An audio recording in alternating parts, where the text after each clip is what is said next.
he just felt like he wasn't treated fairly. So from there, he kind of started this mild protest with planting corn, and the deer were coming into town and eating the corn, and people thought it was funny. But then he, somewhere along the line, got the idea that he was going to put toilets out on his property.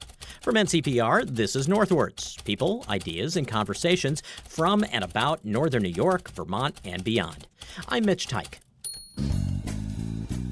Support for the Northwards podcast comes from Joe Steiniger and Mary McDonald in support of the Adirondack Foundation, building stronger Adirondack communities. If you live in Potsdam or you've ever driven through Potsdam, there's no avoiding them. And if you haven't driven through Potsdam, just trust me.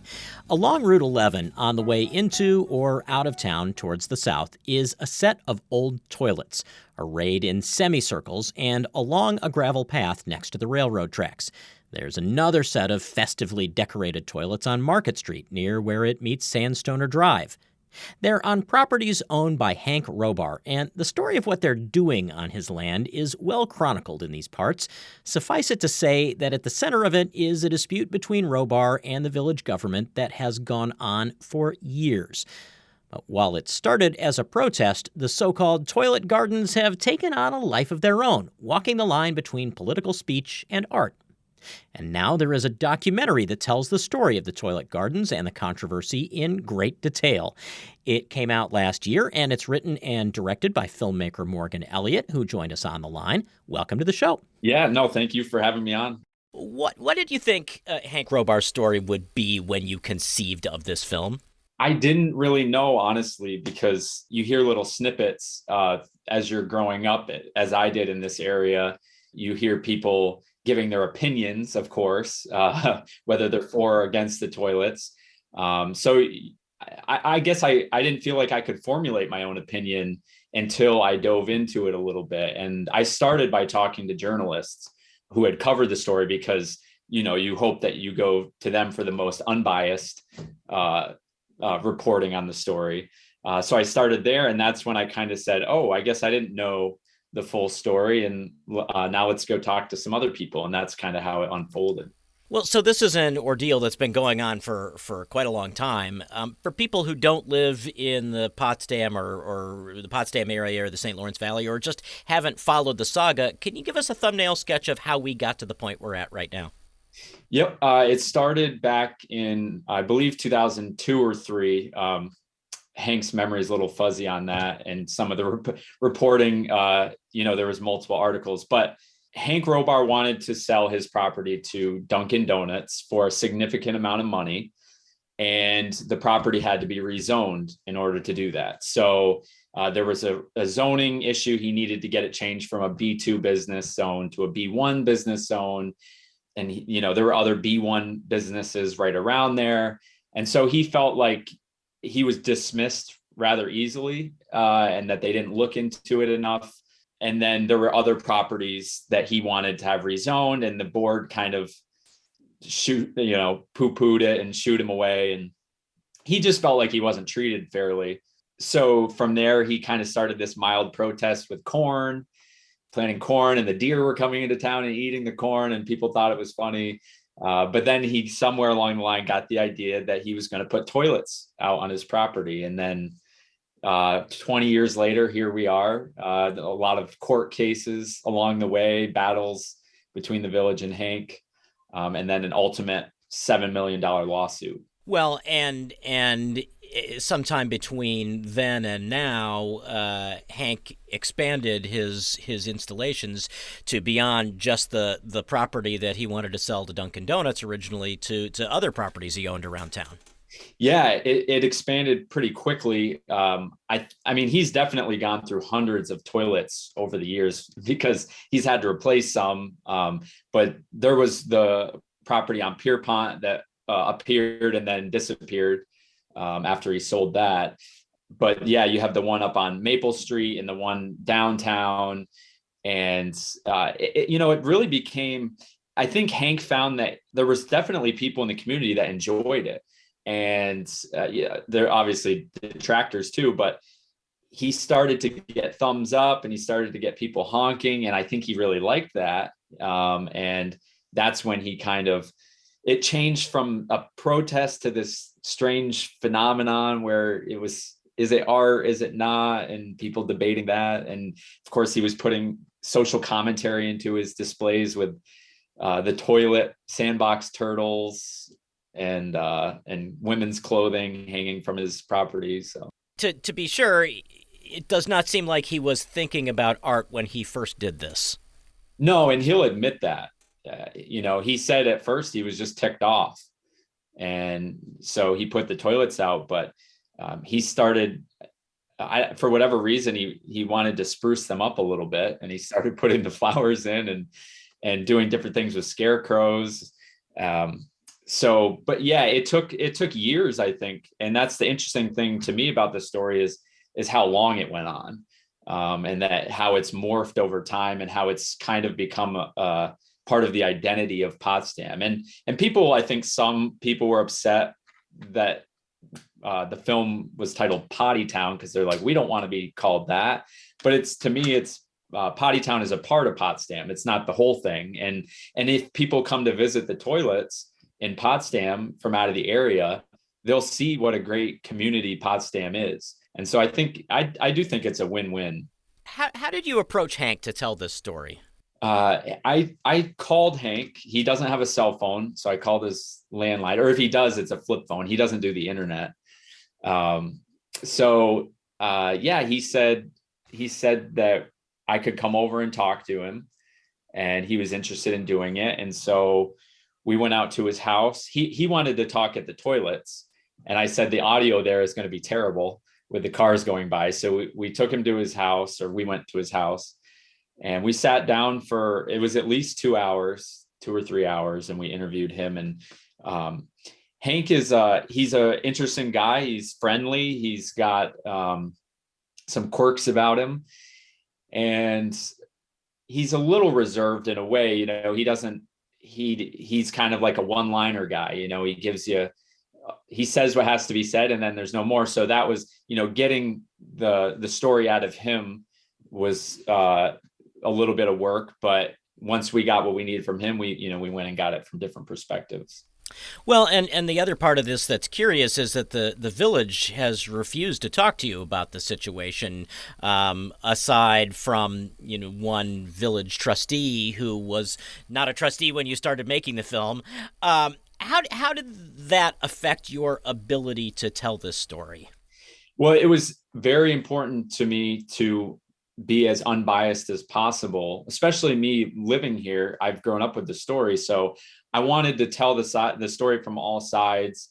And people, to me, I've always felt that like an audience doesn't want to be told how to feel. They can make up their own minds. They don't want to be preached to. So I said, let's just get all the facts and present it and let them make up their own mind. And the village, it was hard. And I was worried that we weren't going to have that perspective. I tried contacting them numerous times. I even had the village historian from Potsdam lined up to do an interview. And I said, we won't even talk about toilets. We'll just talk about the history of Potsdam. And the village administrator came in and said no. And that was after the court case was over. So there was no legal reason they couldn't talk about it. So that it was definitely challenging, but I had Ted Prawl on there, who was from the planning board. And so it was good to at least get his side of things. And I tried to talk to community members who were against the toilets too.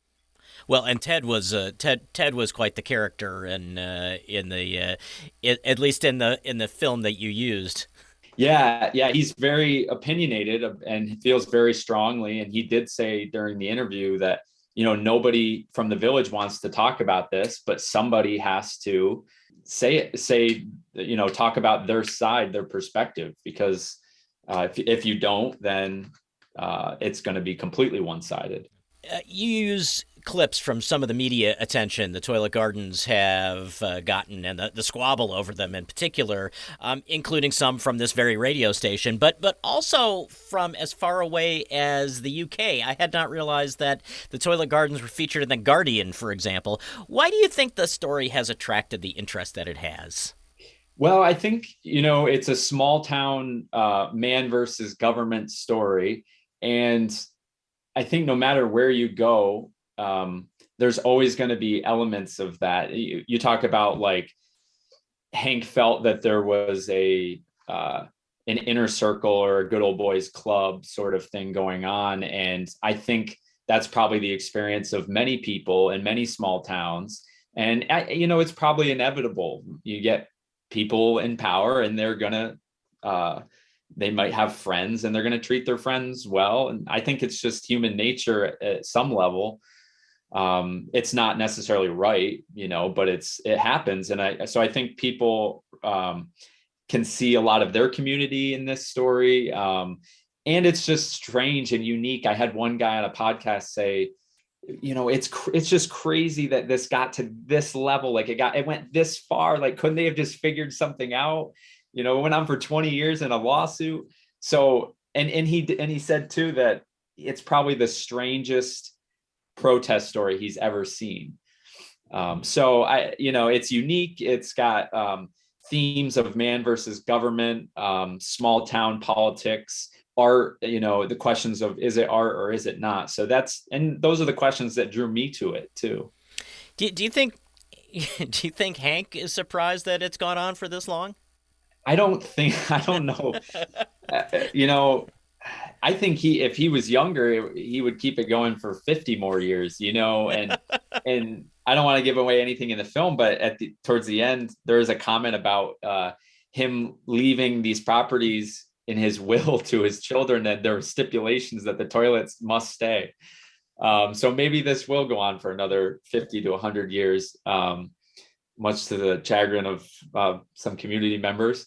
But yeah, I think if they would have worked, I think he was open to working with the village. And if, they had sat down over coffee and said, look, like let's figure something out. Well, let's figure out a compromise, that maybe it could have been something like this could have been prevented. So maybe it wouldn't have gone on as long, but as long as he feels like he's been slighted, I think he was going to keep up the protest. Well, and from his standpoint, they ended up approving a Dunkin' Donuts like a quarter mile down the road, and that has to feel like a slight every time he sees it. Yeah, and that was definitely mentioned. And then, of course, you have like people bring up the fact that, the neighbors didn't want it in there. But then you had a trailer park where they basically like took these people's homes. So, they didn't take them, but they were forced to relocate. So I don't think that's a very valid argument. And he felt the same way. So, well, and then there's this great irony, again, not to give too much away from the film, but they end up winning the court case, and he and his lawyer go out to Dunkin' Donuts afterwards. Yeah, they thought that was a fitting celebration to the end of this whole thing, kind of circling back to where it all started. And Hank doesn't drink a lot of coffee, but he was all for going that day. So how has your own attitude towards the toilet gardens evolved since you started making this film? I mean, you said you've grown up with them around. Yeah, like I said, I started out trying to stay unbiased. And I, even with the questions of like, is it art or is it not? I didn't want to interject my own opinion. So with that discussion, I asked community members, and then I let them give their opinions, and then I ran with it. So like the one woman was talking about Dada art, and so we went into a little segment there, and I guess my personal opinion is it does kind of fit in somewhere in there, because Dada art was an anti-art movement, kind of anti-establishment, which is really what Hank was doing. He was kind of sticking it to the man sort of thing. So yeah, I think that I learned things like that I didn't know before, and I lean towards that. But I guess I'm to the point where a lot of community members are, in that they just become a part of Potsdam, and I wouldn't say indifferent, but it's just is what it is now. And so we life goes on, and toilets are a part of it. You have Clarkson on one side of the street and the toilets on the other. Yeah, we're a college town, we're a toilet town, we're a quaint Victorian town, we're all those things. Well, Morgan Elliott, thank you so much. Congratulations on the film. Thank you. Yeah, I'm glad you liked it. Morgan Elliott is the writer and director of the documentary Potty Town about the Potsdam toilet gardens. It came out last summer, which is when we first spoke with him. The movie has been released on a variety of streaming services, including Apple TV and Amazon Prime. You can find a photo of the toilet gardens and a link to more at ncpr.org/northwards. I'm Mitch Teich. Hope you enjoyed this episode of Northwards. Catch new interviews every Friday right here or wherever you get your podcasts, and learn more about all of our shows at ncpr.org. Thanks so much for listening. Northwards is an NCPR podcast production. The program is written, recorded, and edited by Mitch Teich, with digital production supervision by me, Ethan Shanty. Music by the Whitmore Jazz Trio of Plattsburgh. To support this show and find more podcasts, visit ncpr.org. This is NCPR, North Country Public Radio.